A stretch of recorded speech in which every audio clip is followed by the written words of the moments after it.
चाणक्य पण्डितनि बानबुं एबा चाणक्य नीति बादिब्ला सासे आइजोआ थारैनो मोनथाम गुन एबा गियाननि गोनांथि दङ, जेरै सेथि गियानि, नैथि सोलोंथाइ गोनां आरो थामथि दुखुआव लोहाबालासिनो मिनि खुसियै थानो रोंनाय। सेथि गियानि आइजो। सासे गियानि आइजोआ गंसे नखर एबा समाजखौ मोजां लामाजों दैदेनलांनो हायो। मानोना आइजोआनो लोक्षि, आइजोआनो सरस्वती, आइजोआनो जेनिबो महरगिरि जिउ।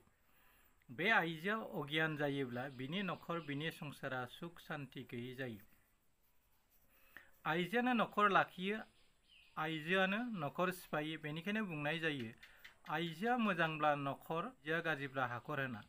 बेनिखायनो सासे मोजां आइजो जानांगौब्ला सासे आइजोआ जोबोर सानसुलि, अनसुलि, सहायसुलि, मानिसुलि, धोरोमसुलि आखुनि जाथारनाया जोबोरैनो गोनांथि दङ।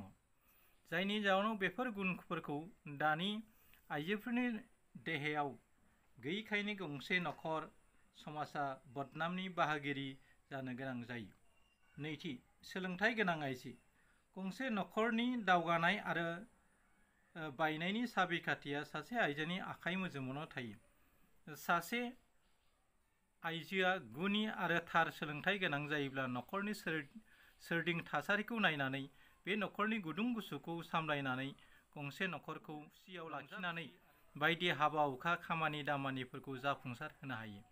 मानोना आइजोफोरनि गुबुन मोनसे मुङा थुलुंगा आरो अनसुलि आरो मानिसुलि। बेनिखायनो गंसे नखरखौ मोजाङै सामलायलांनो गोनां जायोब्ला बि नखर आइजोआ गोग्गो सोलोंथाइ गोनां जानो नांगोन। थामथि दुखुआव लोहाबालासिनो मिनि खुसियै थानो रोंनाय। दुखुआव लोहाबालासिनो मिनि खुसियै थानो रोंनाय। जायनि नखराव सासे आइजोआ अराय मोदैजों एबा दुखु दाहाजों दिन थांहोनो गोनां जायो, बे नखराव बिमा लोक्षि सरस्वतीया माब्लाबो बासा लाया। बे नखराव खुसिनि मोखांखौनो नुनो मोना आरो बे नबथियाव अराय नखरारि नांज्लाय खमलाया साग्लोबना थायो। जायनि जाउनाव बेफोरबादि नखरा माब्लाबाबो सुखुनि मोखांखौनो नुनो मोना। बेबादि नखराव दानथारु सावदां माने अन्थाइ बिखा हौवाफोरजोंनो आबुं जायो। जाउनाव बिदि नखराव दोहोन दौलत एबा रां रुफाया थाखुमानानै थायो। बेनिखायनो साफ्रोमबो हौवाफ्रा गावनि बिसि फिसाफोरखौ सुखु होनो नाजानांगौ। अब्लासो आइजोआ गाव गावनि गुबै महरखौ दिन्थिनो खाबु मोनो।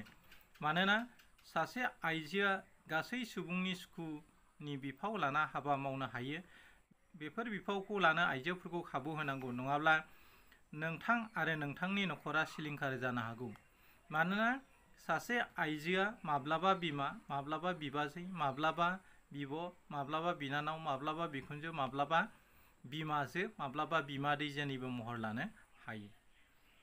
मानोना आइजोफ्रा अख्रांनि जोमै बादि, मानोना अख्राङा गावनि आंगो जेबो गाब गैया। बेनिखायनो आइजोफोरखौ अख्रांनि गाबजों गियानिफ्रा रुजुयो।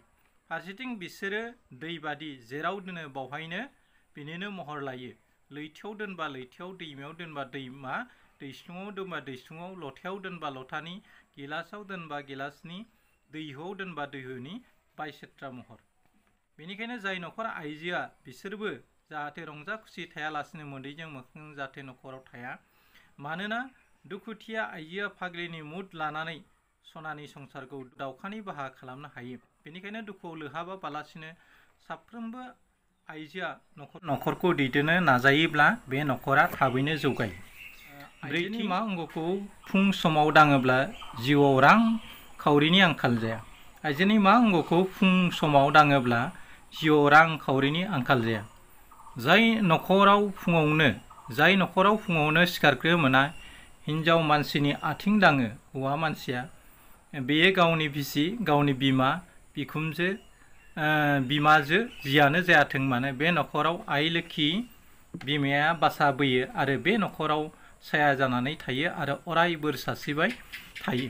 मानोना लोक्षिया जाय नखराव आइजोफोरखौ मान सनमान होनो रोङा, बे नखराव जानो लोंनो थोआ खालामनानै होयो।